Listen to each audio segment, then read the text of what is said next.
Hyperbole, that wonderful word that applies to, as pronounced by Julia Gillard, of course, hyperbole, extreme exaggeration, the wonderful wacky language that the left love to use. And here's a great example of it. Remember Greta Thunberg? Well, who can forget her?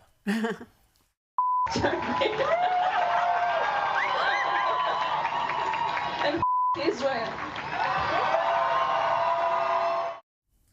So Rita and James, for all those climate lovies whose kids had Greta Thunberg posters up on the wall, who went to school saying, isn't Greta Thunberg so good? She doesn't go to school, she saves the planet. Well, I hope you're all proud of yourself, because that vile creature swearing and cursing about Israel, that's what you got. And that's the perfect metaphor for the education system that so many of our kids have gone through, Rita.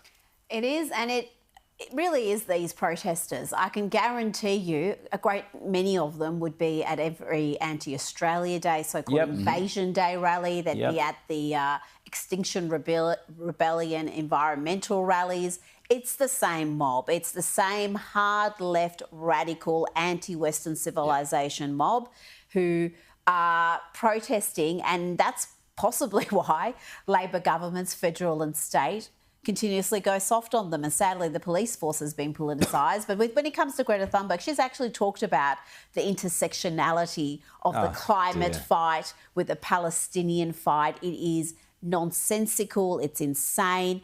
But for too long, she was elevated. She gave speeches at the UN. World leaders met her. Donald Trump got absolutely smashed for not meeting with her. This is what happens when you indulge this kind of behaviour. Remember, she's just a kid and she's telling world leaders, how dare you? And everyone sat there respectfully. She should have been dealt with then. Then we wouldn't have an older Greta Thunberg saying F Israel now. Everyone except Donald Trump, James. And Donald Trump walked straight past her, wasn't interested, wasn't going to go. And everyone, how could he be so rude to Greta Thunberg? I mean, there you go. That was a very clever strategy by the left, because she's just a puppet, she's just a dumb kid. But she was a kid for a long time. She's now an adult. So you couldn't attack her when she was a kid. You couldn't criticise then whatever she was spewing. You couldn't criticise the destructive impact she was having, because, well, you're attacking a child. How could you?